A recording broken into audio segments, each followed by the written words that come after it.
Anong nangyari dito sa MIP?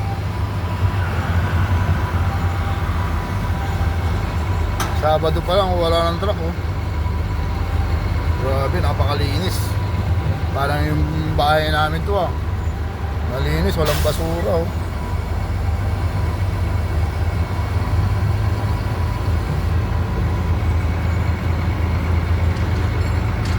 Dito sana araw-araw. Hindi masisira ang anak buhay. Ganda kita. Ganda ngiti. Ayan. Pagdating dito, konti na lang yung truck. Ilan na lang yung mga container. Tapos yung mga chassis. Ayan. Kung araw-araw mo naman ganito, eh napakasaya sana. Yung tipong wala kang inaalala pagka papasok ka rito sa may Pantalan. Tulad niya, paglabas mo mamaya, maluwag na. Ewan lang natin, baka pagdating natin sa location, may natutulog o may nagbubulakbol. Hindi naman talaga maiwasan dito yun eh.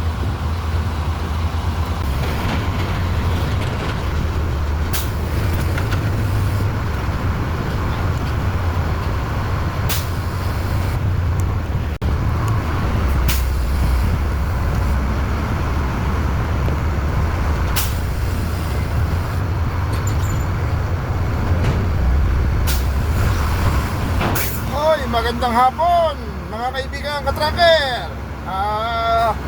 Araw po ngayon ng mga pahinga, kaya madalang ang mga truck. Madalang din ang mga driver ng mga kabata. Lalo na yung mga panahan, yung humihiting mag-isa habang nagdadrive. Shout out sa inyo lahat. Sa mga walang biyahe ngayon, huwag muna kayong bumatak para makatulog naman kayo ng maayos. Hindi yung puro batak ginagawa.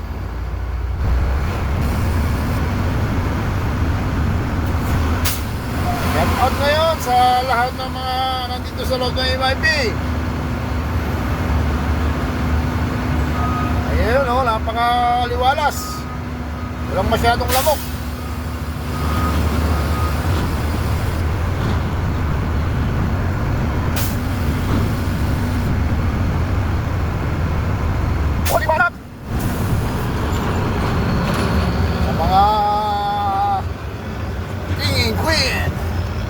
The Godfather, sila po yung mga sumasalo sa pangarga ng barge na yung tawagin ni open top or yung mga overload ng mga pangarga. Dito po sila tumatambay sa bandang kaliwa na yan habang naghihintay po ng dokumento. Sila o ay pauwi na ng kanilang garahe o sa bahay na.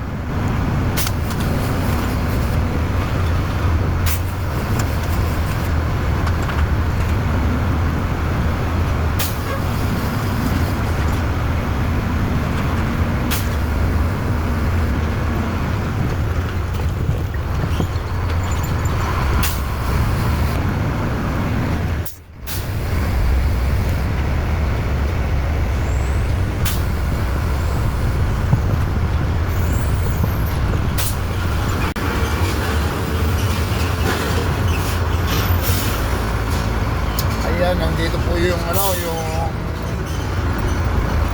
buntot ng mga traffic, mga nagkakang traffic. Wala siguro nagtitinda ng kape sa labas kaya hindi masyadong traffic dito. Pero pagka yung halos madilim na, traffic na dito kasi yung mga nagtitinda ng kape doon sa may gate 20 na hanggang doon sa may palabas, kasalukuyan mo silang nag-aayos ng paninda nila. Kaya ayun, medyo humigpit na rin ng daloy ng traffic. Tulad yan, medyo may kahabaan na traffic. Siguro mayroon ng mga nagtitinda ng kape doon na nag-aayos na ng mga pangarga. Yung mga pangbenta nila, inaayos na nila. Kaya yan, sigurado yan. Sure na naman yan mga kaibigan.